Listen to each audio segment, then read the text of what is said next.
observation, largely on my press conference, and referred to how you felt about it and how your wife felt about it.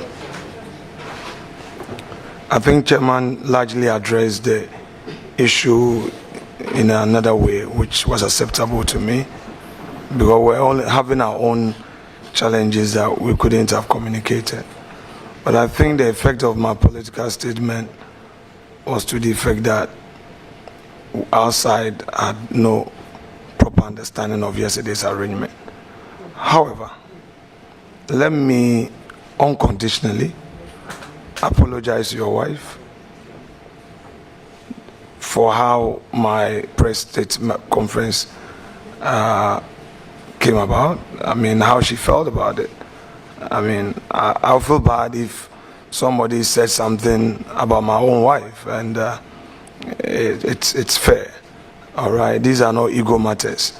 So I'm sorry to your dear wife, and how my press conference was carried out. You felt.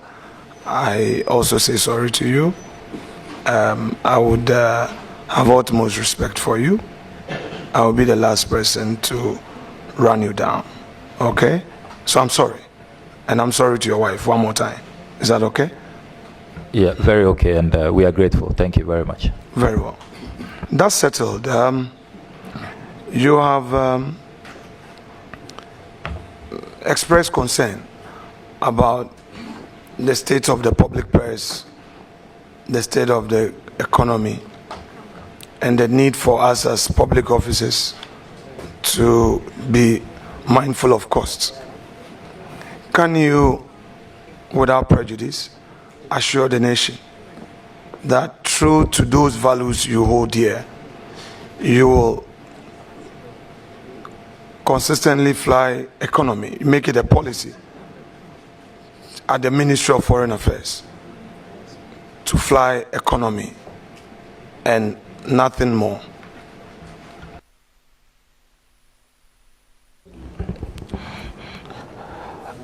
In my private capacity, when I'm traveling, I fly business.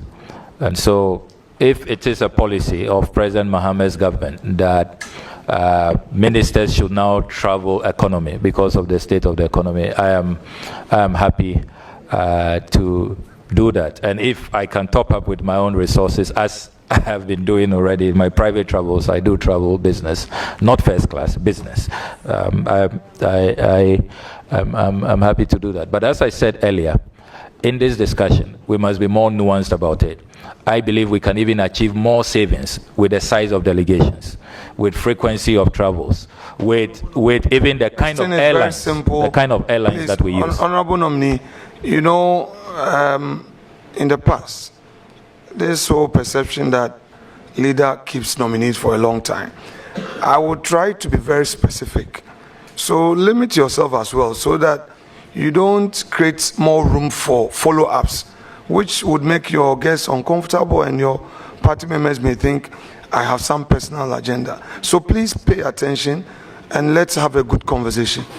So just to rephrase it, would you want to take a personal decision to fly economy, even if government policy is for you to fly business? I don't see what that achieves. It's totally unnecessary. I will save costs on travels using other mechanisms. I'll watch the size of delegation. I'll make sure that the kind of airlines will always go for what is competitive, and even per diems and all of those, the kind of hotels and all. There are many ways that we can save money, and those are the matters I will pursue, and we will save even more money for the country. I really don't see where this economy discussion is going to. No. Please, your question, please. Any other question?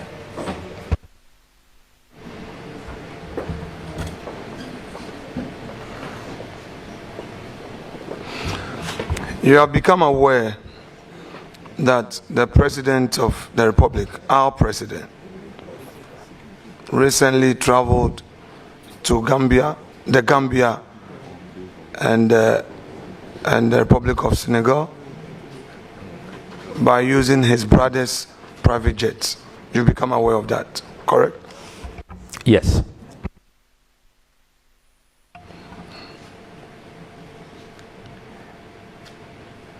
You are aware that as public servants, we are measured by certain standards. Which standards you have a strong view on?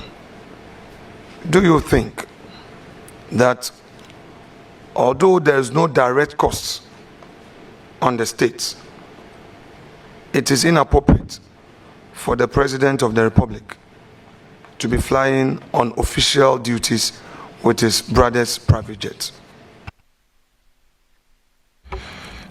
I have long advocated for the need for Ghana to have a presidential travel policy. And I've said that even in cabinet is a matter that I will pursue. And so the ideal situation, if we have a presidential travel policy, in some countries they've even, passed them, enacted them into law, where there are clear guidelines and the do's and don'ts. But now, it doesn't exist, and any day, the good people of Ghana will go for a free, brother trip, as compared to a 20,000 euros an hour chartered jet, where the Ghanaian taxpayer suffers. So you agree with me that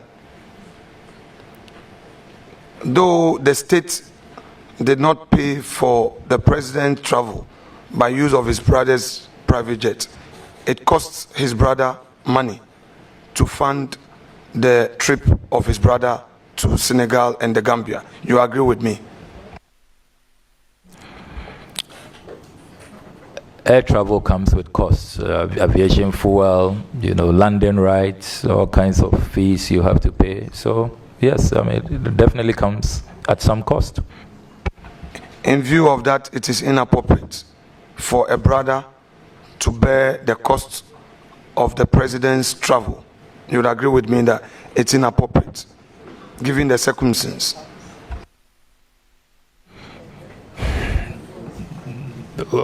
If you can clarify your question, I don't see why you would say it's inappropriate.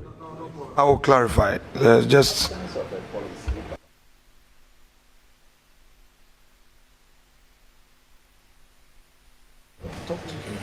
Honorable members, the question is whether it is inappropriate for a brother to sponsor a trip.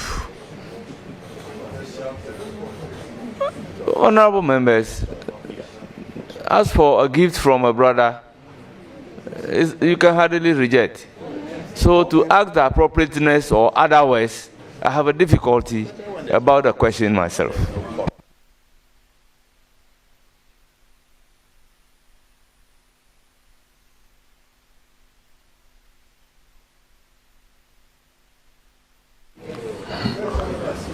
Mr. Chairman, the nominee wanted me to provide clarity. I will provide the clarity to the question. So the foundation is, in your own words, it is not proper for a president